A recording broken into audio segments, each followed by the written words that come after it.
நடிகை அமலா பால், இயக்குனர் விஜய் இவங்களுடைய திருமணம் 2014ஆம் ஆண்டு ஜூன் 12ஆம் தேதி சென்னையில் நடந்துச்சு. வீரசேகரன் அப்படிங்கிற படத்தில் அறிமுகமான அமலா பால் மைனா, தெய்வ திருமகள் உள்ளிட்ட படங்களில் நடிச்சிருக்காங்க. ஏஎல் விஜய் இயக்குன தலைவா, தெய்வ திருமகள் இந்த படங்களில் நடிச்ச போது இருவருக்கும் காதல் ஏற்பட்டது குறிப்பிடத்தக்கது. கருத்து வேறுபாடு காரணமாக பிரிஞ்ச இருவரும் விவாகரத்து கோரி மனு தாக்கல் செஞ்சிருந்தாங்க. நடிகை அமலா பால், இயக்குனர் விஜய் தம்பதிக்கு கடந்த மாதம் 21ஆம் தேதி விவாகரத்து வழங்கி குடும்ப நல நீதிமன்றம் உத்தரவிட்டது. இந்த நிலையில அமலா பால் நடிப்புல முழு கவனம் செலுத்திட்டு வர்றாங்க. இந்த நிலையில அந்த இயக்குனருக்கு 2ஆம் திருமணம் செஞ்சு வைக்க ஏற்பாடுகள் நடந்திருக்கு.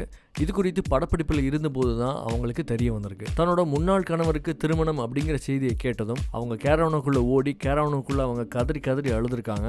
அவங்க அழுகிற சத்தம் கேட்டு படக்குழுவினர் விஷயம் தெரியாம குழம்பியிருக்காங்க. கேரவன்ல இருந்து வெளியே வந்த அவங்க கண்களும் முகமும் வீங்கி போயிருந்துச்சாம். அழுது முடிச்சதுக்கு அப்புறம் பேக்கப் செஞ்சுட்டு கிளம்பிட்டாங்களாம். ஆசையா காதலிச்சு அவசரமா கல்யாணம் பண்ணிக்கிட்டு அப்புறம் கருத்து வேறுபாடு காரணமா அவசரமா விவாகரத்து கோரி பிரியவும் செஞ்சுட்டு இப்ப 2வது திருமணத்தை கேள்விப்பட்ட உடனே கதறி கதறி அழுகுறாங்க. இது என்ன கணக்குன்னே தெரியல. ஒருவேளை இப்பயாவது அவசரப்பட்டுட்டோமே அப்படின்னு நினைக்கிறாங்களோ என்னவோ. இந்தியா சவர் நேசன் மே ஹே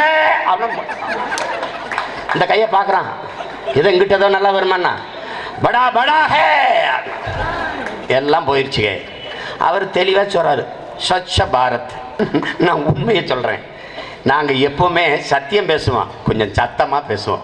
எவனாவது ஒருத்தனை பார்த்து இவன் தேசத்துறையின்ட்டானா நீ அவன் பின்னாடி போ, ஏன்னா அவன் நல்லவன். குறிப்பா ஐயா எச்சிராஜா சொல்லணும், ஐயா சுப்பிரமணிய சாமி சொல்லணும்.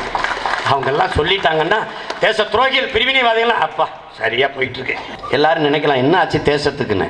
தேசம் இல்லை, அதை காணாங்கிறதான் பிரச்சனை. இப்போ இந்தியா என்கிற ஒரு நாடு நீங்க நம்புறீங்களோ இல்லையோ விற்பனைக்கு வந்துட்டது. மன்மோகன் சிங்கே சொல்றாரு, என்னை விட மோடி நல்ல வியாபாரியா இருக்கிறாரு. யார் சொல்றா?